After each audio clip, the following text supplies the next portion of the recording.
আল্লাহ পাক রব্বুল আলামিন কুরআনুল কারীম সূরাতুল মুনাফিকুনের ভিতর আল্লাহ পাক রব্বুল আলামিন বলেন, ইয়া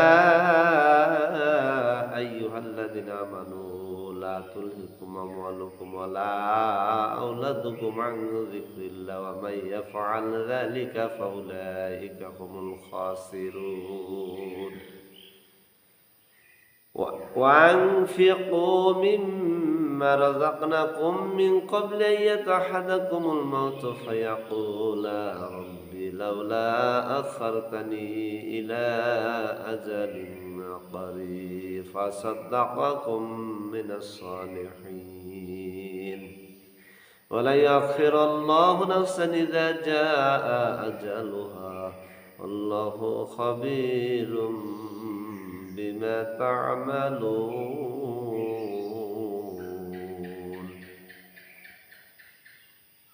আল্লাহ রাব্বুল আলামিন বলেন, হে ঈমানদারগণ, ধন সম্পদ সন্তান সন্ততি আল্লাহর জিকির হইতে স্মরণ হইতে গাফেল হইও না। যদি তোমরা আল্লাহর স্মরণ হইতে আল্লাহর জিকির হইতে ও দুনিয়ার মানুষ যদি গাফেল হও, তাহলে আমার আল্লাহ পাক রব্বুল আলামিন বলেছেন নিশ্চয়ই তোমরা ক্ষতির অন্তর্ভুক্তি হবে। ও বাজান রে ভাইরা আমার, আল্লাহ পাক রব্বুল আলামিন কুরআনুল কারীমের ভিতরে সূরা মুনাফিকুনের ভিতরে ওয়ানফিকু মিম্মা রাযাকনাকুম মিন ক্বাবলি, আল্লাহ পাক বলে তোমারে যে আমি অর্থ দিয়েছি, টাকা দিয়েছি, পয়সা দিয়েছি, তোমারে যে জীবিকা দিয়েছি, ওয়ানফিকু মিম্মা রাযাকনাকুম মিন ক্বাবলি আইয়াতাহাদাকুমুল মাউত, মৃত্যুর পূর্বে এই অর্থ সম্পদ টাকা পয়সা তুমি কি করো? আল্লাহর ওয়াস্তে ফি সাবিলিল্লাহ, আল্লাহর রাস্তায় ব্যয় করো। আল্লাহ পাক রব্বুল আলামিন বলেন, বান্দারে টাকা পয়সা অর্থ সম্পদের একটা অংশ আল্লাহ পাক রব্বুল আলামিন সূরা কুরআনুল কারীম তওবার ৬০ নম্বর আয়াতে খাতগুলো আল্লাহ উল্লেখ করেছেন। কোন কোন খাতে তোমার অর্থ টাকা পয়সা হিসাব করার পর তোমাকে আল্লাহর রাস্তায় দান করতে হবে। এই টাকা পয়সা যদি তুমি আল্লাহর রাস্তায় দান না করো, এই অবস্থায় যদি তুমি দুনিয়ার জমিন হইতে বিদায় নিয়ে যদি তুমি কবরের বাসিন্দা হও, আফসোস করবে। আল্লাহর কাছে ওই দিন বলবে ফাসাদ্দাকাকুম মিনাস সালিহিন, আল্লাহ একটাবার সুযোগ দাও দুনিয়ার জমিনে আজকে সম্পদ ব্যয় না করার কারণে আযাবের সম্মুখীন হইতেছি। আল্লাহ পাক রব্বুল আলামিন ওই দিন বান্দা আফসোস করবে, আযাবের সম্মুখীন হইবে। এই জন্য আল্লাহ পাক মৌত শব্দ দিয়েছেন, এই জন্য বান্দারে দুনিয়ার সম্পদ টাকা পয়সা স্থায়িত্ব নয়, এগুলার সম্পদের হক আল্লাহ পাক নির্ধারণ করে দিয়েছেন। এই জন্য ফি সাবিলিল্লাহ, আল্লাহ পাক রব্বুল আলামিন আল্লাহর রাস্তায় ব্যয় করলে আল্লাহ বলে, বান্দারে ব্যয়ের কারণে আমি তোমার প্রতি রহমত বরকত ঢেলে দিব।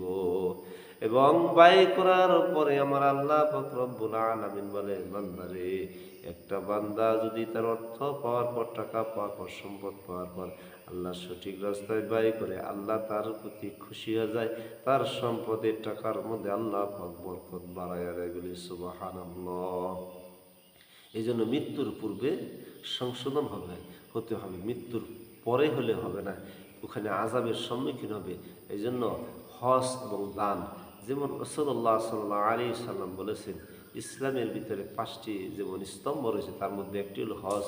যে ব্যক্তির সামর্থ্য আছে, টাকা পয়সা আছে, অর্থ আছে, জমি জিরাত আছে, সে ব্যক্তি যেন কী করে, তার অর্থ টাকা পয়সা ব্যয় করে আল্লাহ পাকের যে হজের যে হুকুম, হজ যে বান্দার জন্য ফরজ করে দেওয়া হয়েছে, সে হজটা যেন সে সম্পাদন করে, আল্লাহ তার প্রতি খুশি এবং রাজি হয়ে যায়। এই জন্য আমরা যারা টাকা পয়সা আছে, অর্থ সম্পদ আছে, আমরাকে মনটাকে পরিবর্তন করব, মনের দিলটাকে পরিবর্তন করব, আল্লাহর রাস্তায় আমরা ব্যয় করব এবং নিজের যে প্রতি আল্লাহর হুকুমত রয়েছে সেই হুকুমটা আমরা কায়েম করব।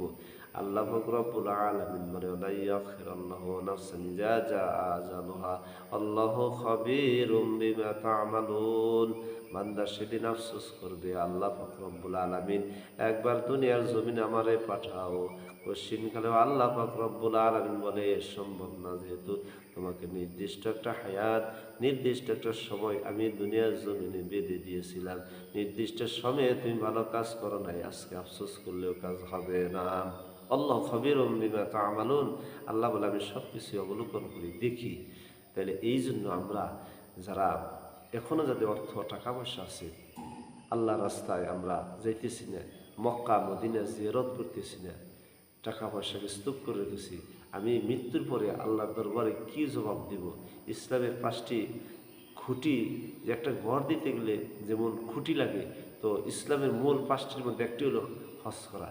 এই জন্য যাদের টাকা রয়েছে, পয়সা রয়েছে, জমি জিরাত রয়েছে, আপনার সম্পদ কিছু হলে বিক্রি করে দিয়ে হলেও যেভাবেই হোক, আপনি যদি অর্থ সম্পদ থাকে, হজ করার মতো সামর্থ্য আপনাকে থাকে, তো আল্লাহ পাকের ঘর বাইতুল্লাহ শরীফ জিয়ারত করার ক্ষমতা যদি আপনাকে থাকে, অবশ্যই আপনি কী করবেন? জিয়ারত করবেন। এটা ইসলামের একটা রুকন।